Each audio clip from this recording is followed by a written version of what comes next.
Repercuto agora esse assunto também com o deputado Sargento Portugal, do Podemos do Rio de Janeiro, que é integrante da Comissão de Segurança Pública da Câmara, que fez parte aí intensamente, inclusive, desse texto que foi aprovado pelo Congresso.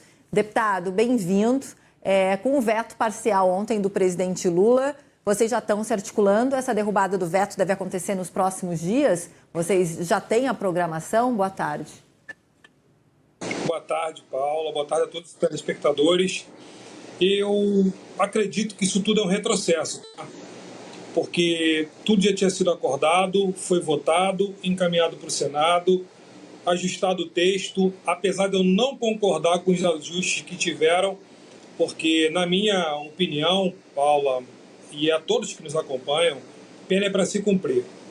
Me desculpa, eu acho que quando uma pessoa faz uma escolha em cometer um crime, ela tem que ter a pena como exemplo até para os seus familiares.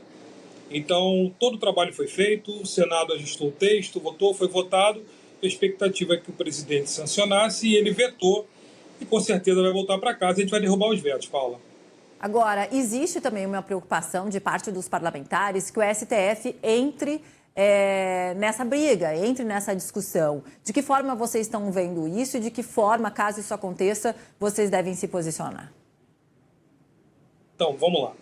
Um breve relato que eu vou lhe fazer. O problema do abrandamento excessivo das penas no Brasil se leva que o país é um quadro caótico, que a gente vem acompanhando. Eu estava vendo antes aí reportagem de crime em cima de crime.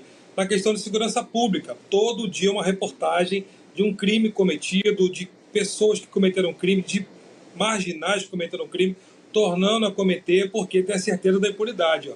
A justiça, Paula, e que nos acompanha, ela solta mais rápido do que a polícia prende. É engraçado isso, o policial arrebenta numa ocorrência e o vagabundo está indo pela frente. A polícia, conforme a gente costuma falar, está enxugando gelo. A taxa de reincidência no Brasil chega a 70%. Temos que tomar medidas para que o marginal da lei fique mais tempo atrás das grades e não ao contrário.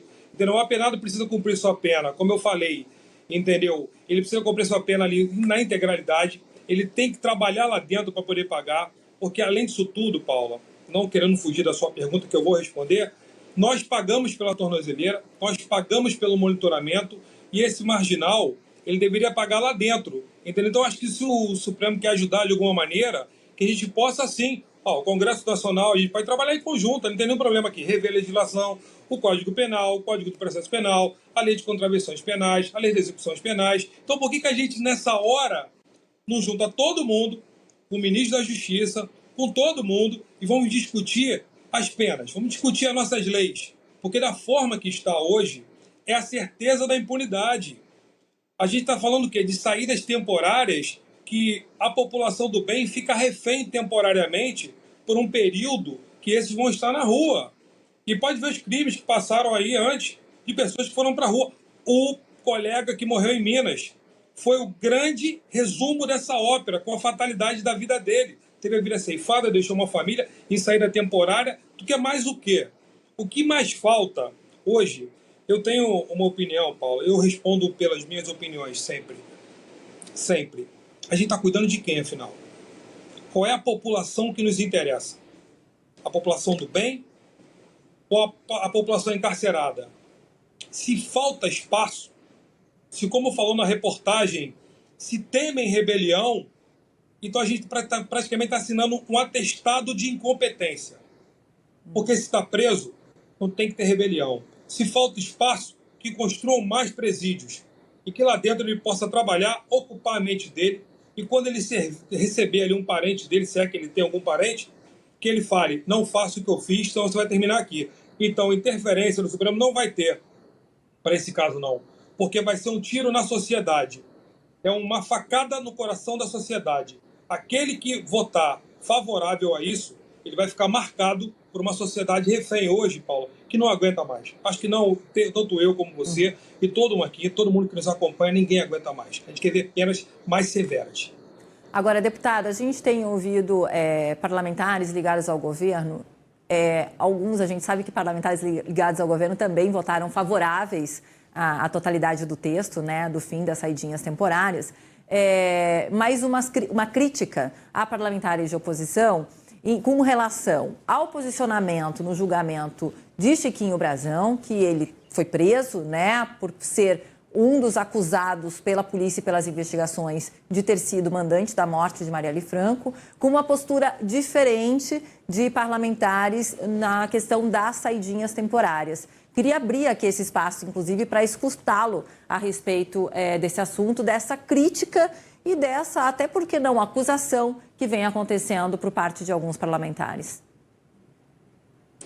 Em conversa na Câmara, e vários colegas que falaram comigo falaram o seguinte: nós não estamos aqui para defender ninguém que cometeu um crime. A prisão estava sendo discutida naquele momento, sobre a legalidade e a ilegalidade do flagrante delito e não ter flagrante delito. E a prisão ter sido baseada apenas em uma delação premiada. E não foram apresentadas provas até agora. Então a discussão maior estava sendo essa. Então eu acredito que a conversa que estava girando em torno disso e a parte do governo se apegou a isso. Que isso é normal ali.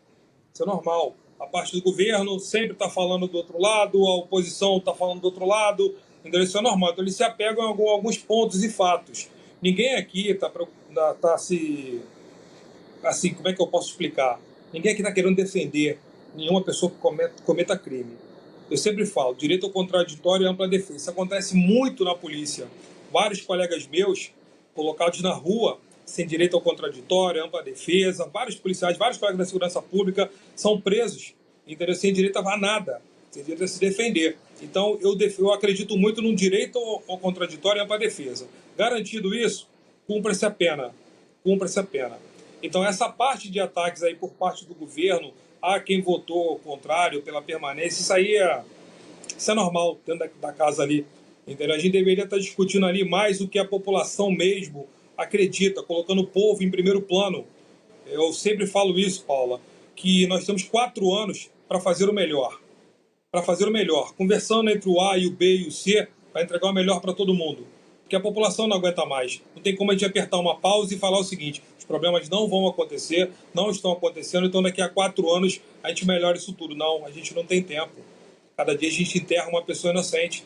Cada dia a gente perde um pai e uma mãe de família. Cada dia mais e nós estamos reféns disso tudo. Então eu espero que essa casa tenha seriedade para poder tocar isso adiante, entendeu? Derrubar os vetos do presidente, fazer valer sempre a lei ali, fazer sempre valer o interesse da população, que é o que mais nos interessa. Fomos eleitos pelo povo para fazer o melhor pelo povo e entregar o melhor para o povo.